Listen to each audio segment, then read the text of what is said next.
ಓಂ ನಮಃ ಶಿವಾಯ. ಶ್ರೀಶೈಲ ಮಲ್ಲಯ್ಯನ ದರ್ಶನಕ್ಕೆ ಹೊಂಟೇವಿ ನೋಡ್ರಿ. ಶಿವರಾತ್ರಿ ಸಂಬಂಧ ಇದು ದಾರ್ಯಾಗ ಹೊಂಟೇವ್ರಿ. ಇದು ಆತಂಪೂರ್ ರೀ. ಆತಂಪೂರ್ಲಿಂದ ನಮ್ಮ ಸರ್ ಅವ್ರು ನಡ್ಕೋತ ಹೋಗ್ತಾರೆ ರೀ. ಇಲ್ಲಿಂದ ನಾವು ಒಬ್ಬರೇ ಹೋಗ್ತೀವಿ ರೀ. ಇದು ಗಾರ್ಡ್ ಸೆಕ್ಷನ್ ರೀ. ರೋಡ್ ಎಲ್ಲ ಭಾಳ ಹತ್ತೈತ್ರಿ. ಇದು ಒಂದು ಸ್ವಲ್ಪ ಹುಷಾರು ಹೋಗ್ಬೇಕ್ರಿ.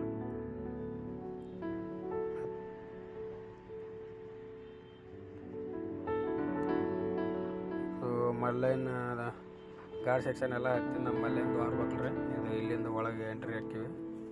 ಇದಾದ ನಂತರ ಸಾಕ್ಷಿ ಗಣಪ ಶ್ರೀಶೈಲಂ ಒಳಗೆ ಎಂಟ್ರಿ ಹಾಕ್ಯಾರ. ಇದು ನೋಡ್ರಿ, ಮರುದಿವ್ಸ ಎಲ್ಲ ಫ್ರೆಶ್ ಆಗಿ ಜಾತ್ರೆಗೆ ಮಲ್ಲಯ್ಯನ ದರ್ಶನ ಮಾಡ್ಕೊಂಡು ಹೊರಗೆ ಬಂದೀವ್ರಿ. ಈ ಥರ ಐತ್ರಿ. ಎಲ್ಲ ಆಂಧ್ರ ಮಂದಿನ ಜಾಸ್ತಿ ರೀ ಈ ಟೈಮ್ದಾಗ. ನಮ್ಮ ಕರ್ನಾಟಕ ಮಂದಿ ಕಡಿಮೆ ರೀ ಸ್ವಲ್ಪ.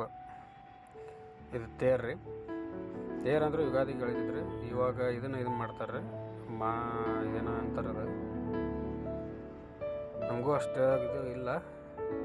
ನೋಡ್ರಿ, ನಮ್ಮ ಗಾಡಿಗೆ ಮಲ್ಲಯ್ಯನ ಚಿತ್ರ ತೆಗಿಸಿ ಗಾಡಿ ಪೂಜೆ ಮಾಡಾಕತ್ತೇವ್ರಿ. ಇದೇ ಗಾಡಿ ತೊಗೊಂಡೋಗಿದ್ದೀವಿ ನಾವು. ಶುಕ್ರವಾರ ನೈಟ್ ಬಿಟ್ಟೇವ್ರಿ. ಶನಿವಾರ ಹೋಗಿ ಮುಟ್ಟೀವಿ. ಶನಿವಾರ ದರ್ಶನ ಮಾಡ್ಕೊಂಡ್ವಿ. ಮತ್ತು ಐತಾರ ಶಿವರಾತ್ರಿ ದಿವಸ ದರ್ಶನ ಮಾಡ್ಕೊಂಡು ಮಲ್ಲಯ್ಯನ ಅಲ್ಲಿಂದ ಬಿಟ್ಟೇವ್ರಿ. ಮತ್ತು ರಿಟರ್ನ್ ನಮ್ಮ ಬಾಗಲಕೋಟೆಗೆ. ನೋಡ್ರಿ, ಮಲ್ಲಯ್ಯ ಮೂಡಿ ಬಂದ ಹೆಂಗೆ ಕಾಣೋದಿದ್ರಿ ನಮ್ಮ ಗಾಡಿ ಮ್ಯಾಗ ಮಲ್ಲಯ್ಯನ ಚಿತ್ರ. ಟೋಟಲ್ ಇದೆಲ್ಲ ಆಗಿಂದ ಫುಲ್ ಗಾಡಿದು ಒಂದು ವಿಡಿಯೋ ಮಾಡಿದ್ದಾರೆ. ಇದು ಸೈಡಿಗೆ ಓಂ ಇದು ಲಿಂಗು ತೆಗೆದಾರ. ಒಂದು ನವಿಲು, ಈ ಸೈಡ್ ಒಂದು ಲಿಂಗು. ನೋಡ್ರಿ, ಟೋಟಲ್ ಹಿಂಗೆ ಬೋನಟ್ ಮ್ಯಾಗ ತೆಗೆದು ಚೆಂದ ಕಾಣತ್ತದ್ರಿ ನಮ್ಮ ಗಾಡಿ. ಅದು ನೋಡ್ರಿ, ರಿಟರ್ನ್ ನಮ್ಮ ಪ್ರಯಾಣ ಶ್ರೀಶೈಲಂನಿಂದ ಬಾಗಲಕೋಟೆ ಕಡೆಗೆ.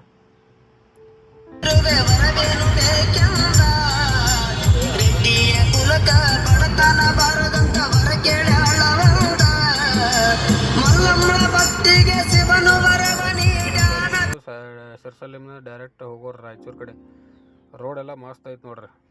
ಗದ್ವಾಲ್ ಮ್ಯಾಗ ಹೋಗಿ ಬಂದೇನ್ರಿ. ಸ್ವಲ್ಪ ಗದ್ವಾಲ್ ಹೊಲಸು ಐತೆ ರೋಡು.